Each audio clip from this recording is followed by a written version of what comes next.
Now Joseph gave these instructions to the steward of his house. Fill the men's sacks with as much food as they can carry, and put each man's silver in the mouth of his sack. Then put my cup, the silver one, in the mouth of the youngest one's sack, along with the silver for his grain. And he did as Joseph said. As morning dawned, the men were sent on their way with their donkeys. They had not gone far from the city when Joseph said to his steward, "Go after those men at once, and when you catch up with them, say to them, 'Why have you repaid good with evil? Isn't this the cup my master drinks from and also uses for divination? This is a wicked thing you have done.'" When he caught up with them, he repeated these words to them. But they said to him, "Why does my lord say such things? Far be it from your servants to do anything like that. We even brought back to you from the land of Canaan the silver we found inside the mouths of our sacks. So why would we steal silver or gold from your master's house? If any of your servants is found to have it, he will die, and the rest of us will become my lord's slaves."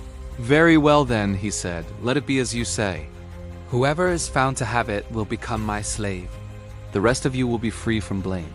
Each of them quickly lowered his sack to the ground and opened it. Then the steward proceeded to search, beginning with the oldest and ending with the youngest. And the cup was found in Benjamin's sack. At this they tore their clothes. Then they all loaded their donkeys and returned to the city. Joseph was still in the house when Judah and his brothers came in, and they threw themselves to the ground before him. Joseph said to them, "What is this you have done? Don't you know that a man like me can find things out by divination?" "What can we say to my lord?" Judah replied. "What can we say? How can we prove our innocence? God has uncovered your servant's guilt. We are now my lord as slaves, we ourselves and the one who was found to have the cup." But Joseph said, "Far be it from me to do such a thing. Only the man who was found to have the cup will become my slave. The rest of you go back to your father in peace." Then Judah went up to him and said, "Pardon your servant, my lord. Let me speak a word to my lord. Do not be angry with your servant, though you are equal to Pharaoh himself." My lord asked his servants, "Do you have a father or a brother?" And we answered, "We have an aged father, and there is a young son born to him in his old age.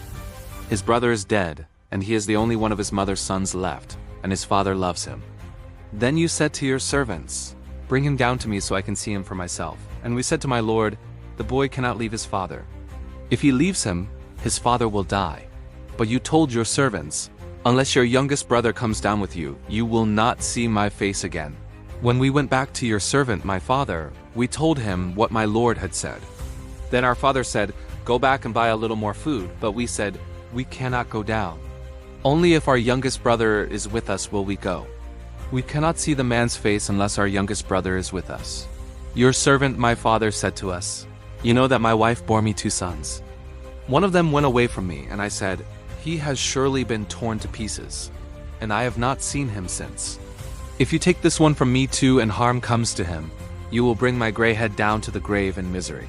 So now if the boy is not with us when I go back to your servant my father, and if my father, whose life is closely bound up with the boy's life, sees that the boy isn't there, he will die. Your servants will bring the gray head of our father down to the grave in sorrow." Your servant guaranteed the boy's safety to my father. I said, "If I do not bring him back to you, I will bear the blame before you, my father, all my life. Now then, please let your servant remain here as my lord's slave in place of the boy, and let the boy return with his brothers. How can I go back to my father if the boy is not with me? No. Do not let me see the misery that would come on my father."